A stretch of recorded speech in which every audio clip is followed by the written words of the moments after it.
Tech news. गृह मंत्रालय की ओर से अमित शाह ने पीएफआई संगठनों को भारत देश में बैन कराकर जिस प्रकार से कानूनन कार्रवाई को सख्त करते हुए देश भर में हल्ला बोल मचा रखा है। विपक्षी दलों की तरफ से भी जमकर हल्ला बोल अमित शाह के खिलाफ जारी है। बिहार हो या झारखंड, यूपी हो या दिल्ली या महाराष्ट्र या गुजरात, मध्य प्रदेश तक हर एक राज्य में, देश के बड़े बड़े राज्यों से लेकर छोटे राज्यों में भी पीएफआई संगठन पर बैन लगाने के फैसले आने के बाद अमित शाह को घेराव का सामना करना पड़ा है। अब इसी मामले में अमित शाह को घेरा है महाराष्ट्र के पूर्व मुख्यमंत्री उद्धव ठाकरे ने, और साथ ही साथ शिवसेना के प्रमुख ने पीएफआई की तुलना की है ईडी और सीबीआई से, या यूं कहिए कि ईडी और सीबीआई जो केंद्र की एजेंसियां हैं उसकी तुलना पीएफआई के साथ कर दी है, पीएफआई संगठनों से कर दी है।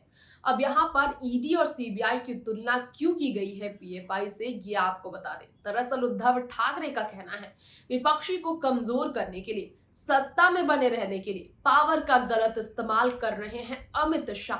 केंद्रीय मंत्री पर यह इल्जाम लगाते हुए उद्धव ठाकरे ने और क्या कुछ नहीं कहा। आप जरूर जानना चाहेंगे तो आज टेक न्यूज की तरफ से मैं आपकी होस्ट शक्ति पूरी रिपोर्ट प्रेजेंट करने वाली हूं आपके बीच कि अमित शाह को घेरते हुए, उन पर बड़े इल्जाम लगाते हुए इस तरह से उनसे सीधा भिड़े हैं ईडी सीबीआई की हर कार्रवाई पर उद्धव ठाकरे, क्योंकि शिवसेना के नेता संजय राउत, जी हाँ, बिंदास और बेबाक अंदाज में, फायर ब्रांड अंदाज में नजर आने वाले संजय राउत को ईडी सीबीआई की ही कार्रवाई की वजह से जेल में रखा गया है।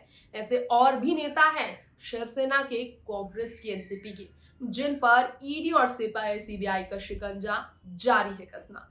तो अमित शाह को उद्धव ने कैसे जिताया, जानने के लिए देखिए स्पेशल रिपोर्ट। शिवसेना की ओर से पूर्व मुख्यमंत्री उद्धव ठाकरे का अब प्रधानमंत्री नरेंद्र मोदी और गृह मंत्री अमित शाह पर जोरदार हमला देखने को मिला। महाराष्ट्र सरकार ने एक जागरूकता अभियान शुरू किया था बीते रविवार को, और उसमें लोगों से फोन पर अंग्रेजी में हेलो के बजाय वंदे मातरम बोलने की अपील की जा रही थी। अब शिवसेना ने सवाल इसी पर किया और सीबीआई ईडी को पीएफआई से भी बदतर शिवसेना ने बताया।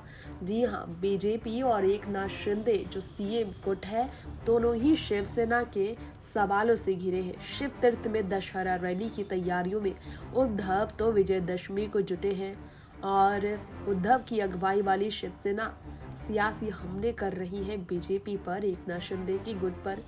पहले तो आपको बताना चाहेंगे, उन्होंने कहा मुखपत्र सामना में कि प्रवर्तन निदेशालय यानी कि ईडी और सेंट्रल ब्यूरो ऑफ इन्वेस्टिगेशन यानी कि सीबीआई की तुलना पॉपुलर फ्रंट ऑफ इंडिया से तुलना करते हुए उद्धव ठाकरे ने कहा पीएफआई जैसे गलत विचारों के संगठनों पर प्रतिबंध लगाया जा रहा है, ये अच्छा है। इस तरह के विशेष अधिकारियों को उखाड़ कर नष्ट कर देना चाहिए।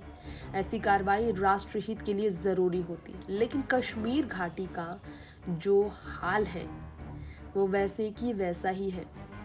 वहाँ के कश्मीरी पंडितों का आक्रोश दिल्ली को बेचैन नहीं कर पाया, इसी का दुख है।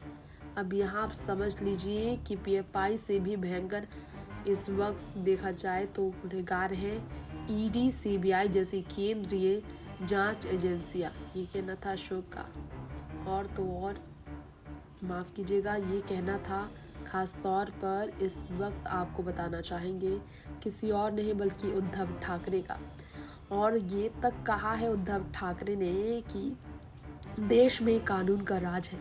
ऐसा कतई कहा नहीं जा सकता, क्योंकि इन एजेंसियों का गैर इस्तेमाल किया जा रहा है। विरोधियों की आवाज़ दबाने के लिए इन एजेंसियों का इस्तेमाल किया जा रहा है। राजनीतिक विरोधी भयग्रस्त रहे, लोकतंत्र के लक्षण ये कभी नहीं हो सकते। हमलावर अमित शाह और प्रधानमंत्री पर होते हुए उद्धव ने कहा है, और तो और उन्होंने ये भी कहा ये सरासर गलत है। टेक न्यूज से तृप्ति की रिपोर्ट। तो रिपोर्ट के जरिए हमने आपको बता दिया है कि मामला पीएफआई संगठनों को लेकर ईडी और सीबीआई से तुलना का कैसे सामने आया, क्यों सामने आया, किस तरह सामने आया। अब यहाँ पर वक्त हो गया है इजाजत लेने का। बाकी तमाम देश दुनिया की खबरों के साथ जुड़े रहने के लिए देखते रहें टिक न्यूज। नमस्कार।